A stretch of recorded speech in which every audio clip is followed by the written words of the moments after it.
친구들 안녕! 우리 오늘 또 선생님과 성경 공부 함께 해보아요. 자, 오늘은 광야에서 그토록 하나님 말씀을 듣지 않았던 이스라엘 백성들이 오늘은 어떤 일을 겪게 되는지 함께 공부해 볼 거예요. 자, 그러면 오늘의 성경 구절 보고 올게요. 우리 친구들이 따라서 읽어주세요. 우리는 모두 양처럼 흩어져 제 갈 길로 갔으나 이사야 53장 6절 말씀. 아멘.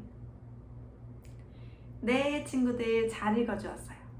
자, 친구들 지금까지 선생님과 함께 공부하면서 친구들은 하나님은 어떤 분이라고 배웠나요? 네, 하나님에 대해서 많은 거를 배웠지만 선생님 보고 한 가지만 이야기해보라고 하면 선생님이 이렇게 말하겠어요. 하나님은 하신 약속은 꼭 지키시는 분이다. 이렇게요. 이스라엘 백성이 하나님 말씀을 순종하지 않고 그러다가 하나님한테 벌을 받게 되고 그러면 잠깐 순종하다가 또 순종하지 않고 이랬는데도 하나님께서는 약속하신 가나안 땅으로 이스라엘 백성들을 가게 하셨어요. 그것은 하나님께서 아브라함과 이삭, 야곱을 통해서 하신 약속을 지키기 위함이었어요.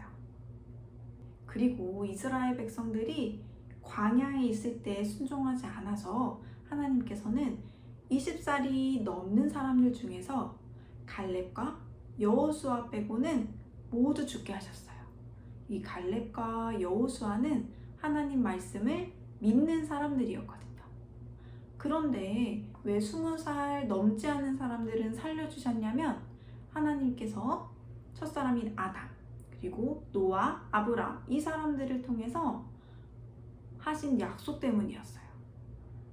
하나님께서는 이스라엘의 후손을 통해서 구원자를 주시기로 약속했기 때문이죠. 그래서 20살 넘지 않은 사람들은 살려주신 거예요. 이것처럼 하나님은 하신 약속을 꼭 지키세요. 그 하나님의 약속은 성경책에 기록되어 있어요. 그래서 우리 친구들이 성경책을 열심히 읽고 하나님의 뜻이 무엇인지 알고 순종하는 친구들이 되기를 선생님은 기도할게요. 자, 이것처럼 이스라엘 백성들은 하나님이 약속하신 가나안 땅에 들어오게 되었어요. 그런데 이때 이스라엘 백성들을 인도하던 여호수아가 죽었어요. 그러자 이스라엘 백성들은 우상을 섬기기 시작했어요. 이것은 이스라엘 백성들이 우상을 섬기는 모습이에요. 가나안 땅 사람들이 섬기던 바알 신도 섬기고 또 다른 우상들도 섬겼어요. 하나님은 이것이 잘못된 것이라는 걸 알려주시기 위해서 가나안의 왕과 이스라엘 백성들이 싸워서 이스라엘 백성이 지게 하셨어요. 그래서 이스라엘 백성들은 종이 되었어요. 그러자 이스라엘 백성들이 하나님께 잘못했어요 하고 회개했어요. 이때 하나님께서는 사사라는 지도자를 주셔서 이스라엘 백성들을 구해주셨어요. 그런데 이때 이스라엘 백성들이 조금만 순종하다가 또 순종하지 않고 그럴 때 하나님은 이웃나라가 침략해 오게 하셔서 또 이스라엘 백성을 종이 되게 하셨어요. 그러면 이스라엘 백성들은 또 똑같이 회개하고 그러면 하나님께서 다른 사사를 주시고 이렇게 한 400년 동안이나 계속 반복했어요. 그런데 심지어는 이 이스라엘 백성들이 하나님께 왕을 달라고 했어요. 이때 하나님께서는 이스라엘 백성들을 직접 다스리시고 그리고 하나님이 이스라엘 백성을 보호하고 계셨는데도 이 사람들은 다른 나라처럼 우리도 왕을 주세요 라고 했던 거예요. 그러면 이 왕이 되신 하나님께서는 마음이 어떠셨을까요? 그래요, 많이 슬프셨을 거예요. 그런데도 하나님은 이스라엘 백성들이 원하는 대로 왕을 주셨어요. 그 첫 번째 왕은 사울 왕이었어요. 그런데 이 사울 왕은 하나님을 믿고 순종하는 왕이 아니었어요. 그래서 하나님께서는 두 번째 왕으로 다윗 왕을 주셨어요.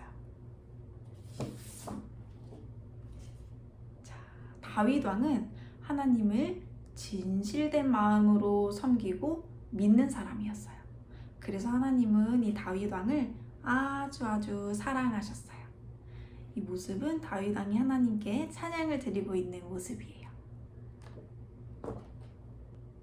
그러던 어느 날에 이 다윗 왕이 생각하기를 내가 살고 있는 왕궁은 이렇게나 멋지고 화려한데 하나님의 성막은 광야 때부터 사용해서 너무 낡았다. 그래서 내가 살고 있는 왕궁보다도 더 멋지고 훌륭한 성전을 만들어서 하나님이 그곳에 계시게 해야겠다. 이런 생각을 갖게 되었어요.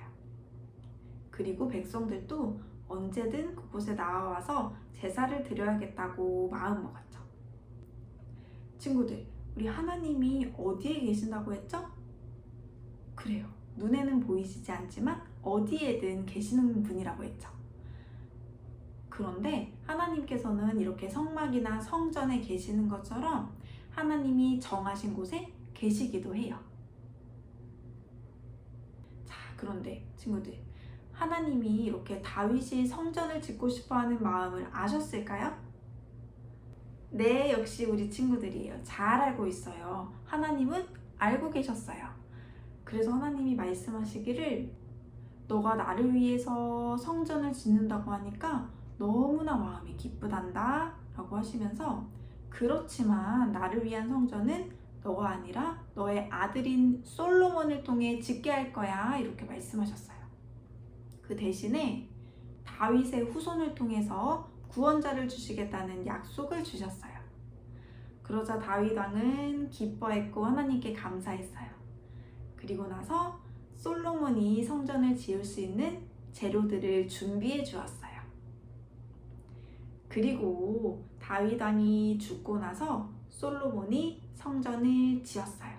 이 성전 그림을 볼까요?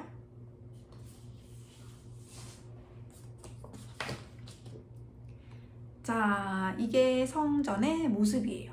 우리 그 전에 성막은 어떻게 생겼었죠? 네. 이렇게 생겼었어요.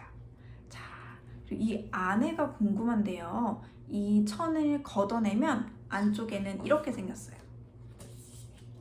두 개의 방으로 이루어져 있는데 이곳은 성소, 이 안에 들어오면 지성소예요. 이렇게 성소와 지성소는 아주 튼튼하고 두꺼운 천으로 구분되어 있었어요. 이처럼 솔로몬은 성전 안에도 이렇게 두 방을 만들었어요. 여기 성소는 제사장이 매일 들어올 수 있었지만 안에 지성소는 대제사장이 1년에 한 번 동물의 피를 가지고 와서 제사를 드렸던 공간이에요. 이렇게 지어진 성전에서 이스라엘 백성들은 죄를 지을 때 이 성전에 나와서 하나님께 제사를 드렸어요. 이후에 이스라엘은 두 나라로 나뉘어지게 되었어요. 북쪽은 북이스라엘, 그리고 남쪽은 남유다 이렇게 불렀어요. 오늘의 말씀은 여기까지. 자, 친구들, 오늘은 하나님께서 이스라엘 백성들에게 사사와 왕을 주신 이야기를 배워보았어요. 그러면 우리 다음 시간에 더 흥미진진한 이야기로 다시 만나기로 해요. 그러면 안녕.